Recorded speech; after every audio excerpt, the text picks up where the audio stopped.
It was not unexpected, right? This whole situation around the repo rate, but there was a lot of issues that came out of there that are simply concerning, including the worries about the deteriorating inflation outlook, and more importantly, this issue around the economy not growing the way that the Reserve Bank had expected. And I think that's the big one. It's about 0.5% lower than they had anticipated. We're going to find out now why that is the case. Elize Kruger from NKC African Economics joins me. So just to recap very quickly, that repo rate then staying at 6.5%. Elize, 10% is the prime rate. It stays there. But of course, as Tula says, some concerning things. I want to start very quickly with that growth rate. 0.5 percentage point lower than what they had anticipated. Why is that? Well, it's quite disappointing, but we have seen over the past few weeks, a couple of sectors doing quite badly in Q2. That includes the retail sector, mining sector, even manufacturing. The latest week's figures were a bit better, but if you look at the quarterly scenario, we might have another negative on mining, a very small positive maybe on retail, but overall, in my forecasting, it looked like we're going to have a sub 1% quarter-on-quarter growth rate in Q2, and we had hoped for a lot higher.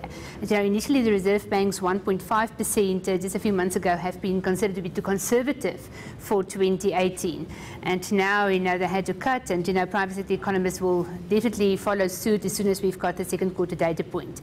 So unfortunately, disappointing. It's lower than last year, so where we thought we might have a moderate recovery, partly due to the improvement in confidence levels, it's not coming through yet, and we need to watch out for that. And he has said that confidence is important, getting things on the ground, being implemented is important. And I want to stick with growth just for a minute here, because that's the only thing that's going to get us out of the stubborn 26-27% unemployment rate. We need the jobs. If that growth stays the way it's perceived to be staying, that's not going to help us with jobs, is it?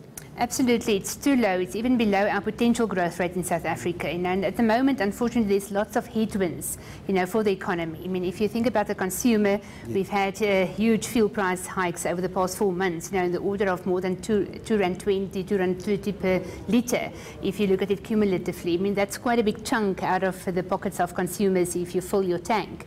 If you look at the VAT rate and other, increases in taxes, if you look just generally in the employment environment, how many people have still lost their jobs and struggled to get new jobs. So there's lots of headwinds, and then on top of that, what's been spoken a lot about today is the global trade wars. There's some global factors that impact quite heavily on the South African economy. Also, the rand exchange rate that weakened, that's mostly been driven by global factors. I mean, the stronger dollar, capital outflows due to emerging markets suddenly not being the flavor of the day anymore. So a lot of this is linked to global factors that we do not have any control over, but it's impacting, and at this point in time, it's dampening our growth prospects. All right, back to interest rates itself now. What we do know is that we cannot expect an interest rate cut. I think we know that much. But as far as the interest rate hike is concerned, it does tell us that before 2020 or the end of that year, we could see 5 interest rate hikes. But of course, nothing expected this year, you say. Yes, no, this sounds quite negative to me in a sense. If you look at the economic growth prospects, 1.2% this year, 1.9% next year, indications that the output gap will only close by 2020. I doubt whether we can afford 25 basis point hikes in interest rates. I think the economy is too weak for that. So definitely, in our view, not a near-term hike. We see a period of prolonged, unchanged interest rates, probably until the end of 2019, based on the growth numbers, very similar to what we've heard today. And also, our view on inflation is slightly more optimistic than the bank.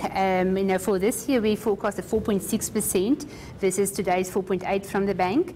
And for next year as well, we believe it could be slightly lower than what the bank has been projecting today.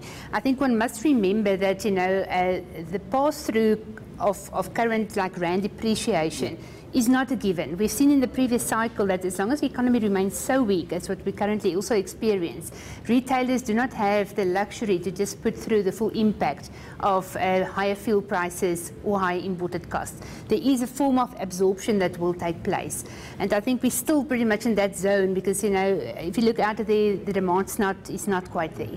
So I hope to see that the full impact will not reflect in CPI numbers. And I just want to keep you on that point as far as the rand is concerned. concern. So just very quickly summarize what Iran could do to us if the international environment gets the dollar stronger, thereby putting the rand weaker. How much of a threat is that to inflation? Well, on a very near term, a direct impact via the fuel price side. So that we cannot avert, you know. So we'll see the rand impact in higher fuel prices on a monthly basis. And then on the imported cost side, so if you all the items that need to be imported will be slightly more expensive. But then the question is, will the retailer put the whole increase through? Will they take a bit of a margin pressure to still keep their market share? You know, because some retailers might, you know, especially the bigger ones might, you know, absorb more and then take market share from the smaller retailers. So there's a whole dynamic that comes into play once there's a sort of a big increase that needs to be absorbed.